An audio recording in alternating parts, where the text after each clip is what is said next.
Then Jesus rose. But all else remained sitting, for every man felt the power of his words. And then the full moon appeared between the breaking clouds, and folded Jesus in its brightness. And sparks flew upward from his hair, and he stood among them in the moonlight as though he hovered in the air. And no man moved, neither was the voice of any heard. And no one knew how long a time had passed, for time stood still. Then Jesus stretched out his hands to them and said, "Peace be with you."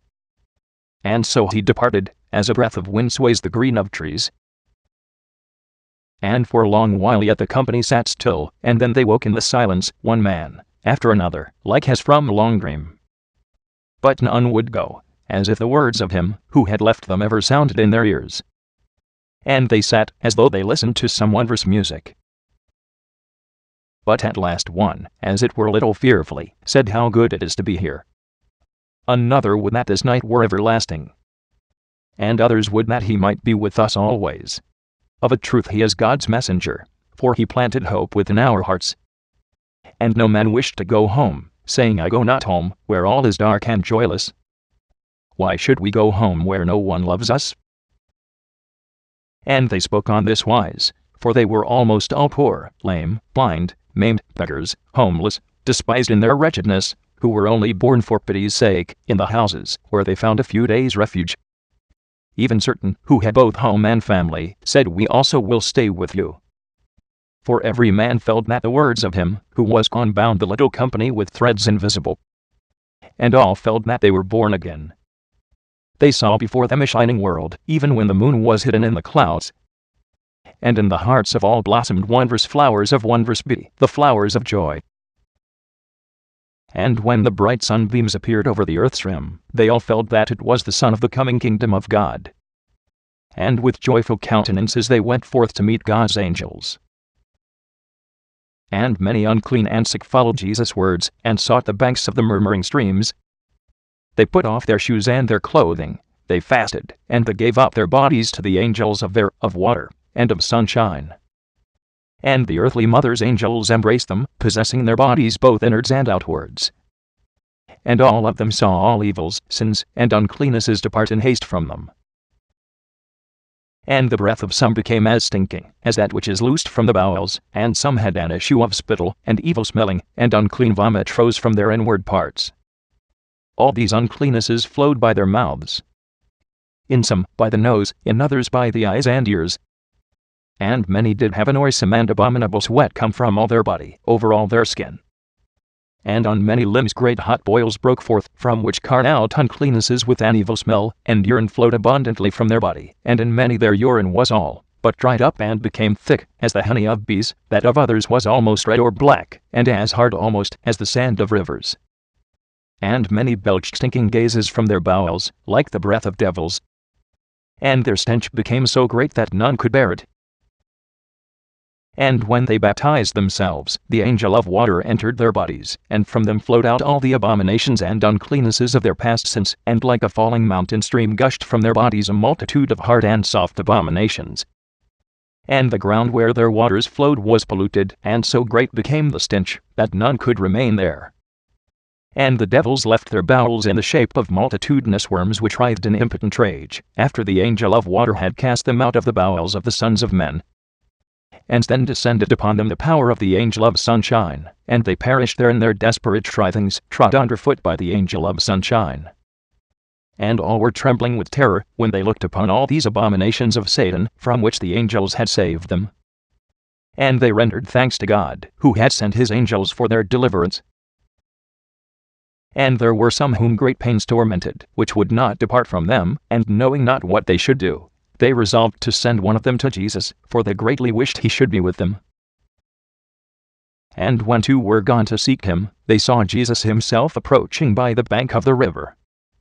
And their hearts were filled with hope and joy, when they heard his greeting, "Peace be with you." And many were the questions that they desired to ask him, but in their astonishment they could not begin, for nothing came into their minds. Then said Jesus to them, "I come, because you need me?" And one cried out, "Master, we do indeed. Come, and free us from our pains." And Jesus spoke to them in parables. "You are like the prodigal son, who for many years did eat and drink, and passed his days in riotousness and lechery with his friends. And every week without his father's knowledge he incurred new debts, and squandered all in a few days, and the money-lenders always lent to him, because his father possessed great riches, and always paid patiently the debts of his son.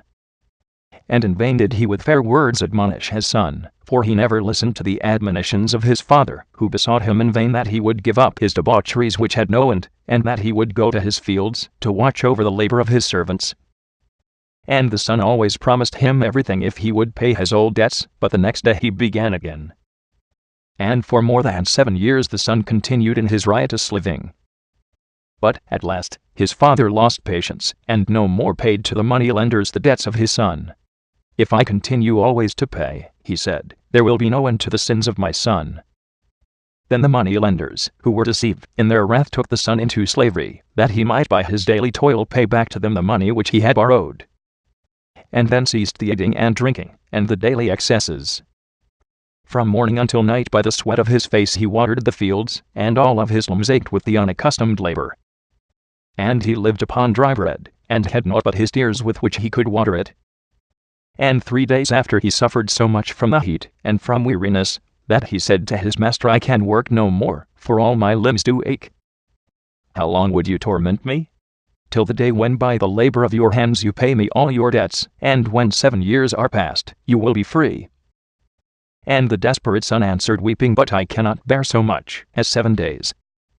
Have pity on me, for all my limbs do burn and ache." And the wicked creditor cried out, "Press on with the work. If you could for 7 years spend your days and your nights in riotousness, now must you work for 7 years. I will not forgive you till you pay back all your debts to the uttermost drachma." And the son, with his limbs racked with pain, went back despairing to the fields to continue his work. Already he could hardly stand upon his feet, because of his weariness, and of his pains, when the 7th day was come, the Sabbath day, in which no man works in the field. Then the son gathered the remnant of his strength, and staggered to the house of his father. And he cast himself down at his father's feet, and said, "Father, believe me for the last time, and forgive me all my offenses against yours. Swear to you that I will never again live riotously, and that I will be your obedient son in all things. Free me from the hands of my oppressor. Father, look upon me and upon my sick limbs, and harden not your heart." Then tears came into his father's eyes, and he took his son in his arms, and said, "Let us rejoice, for today a great joy is given me, because I have found again my beloved son, who was lost." And he clothed him with his choicest raiment, and all the day long they made merry. And on the morning of the morrow he gave his son a bag of silver, that he might pay to his creditors all that he owed them. And when his son came back, he said to him, "My son, do you see that it is easy, through riotous living, to incur debts for 7 years, but their payment is difficult by the heavy labor of 7 years? Father, it is indeed hard to pay them, even for 7 days." And his father admonished him, saying, "For this once alone has it been permitted you to pay your debts, in 7 days instead of 7 years, the rest is forgiven you. But take heed that in the time to come you do not incur more debts. For I tell you truly, that none else but your Father forgives you your debts, because you are his son. For with all else you would have had to labor hard for 7 years, as it is commanded in our laws. My Father, I will henceforth be your loving and obedient son, and I will not any more incur debts, for I know that their payment is hard." And he went to his father's field, and watched every day over the work of his father's laborers. And he never made his laborers work hard, for he remembered his own heavy labor. And the years passed, and his father's possession increased ever more and more beneath his hand, for the blessing of his father was upon his labor. And slowly he gave back tenfold to his father all that he had squandered in the 7 years. And when his father saw that his son used well his servants and all his possessions, he said to him, "My son, I see that my possessions are in good hands. I give you all my cattle, my house, my lands, and my treasures. Let all this be your heritage, continue increasing it that I may have delight in you." And when the son had received his inheritance from his father, he forgave their debts to all his debtors, who could not pay him, for he did not forget that his debt also had been forgiven when he could not pay it. And God blessed him with long life, with many children, and with much riches, because he was kind to all his servants, and to all his cattle,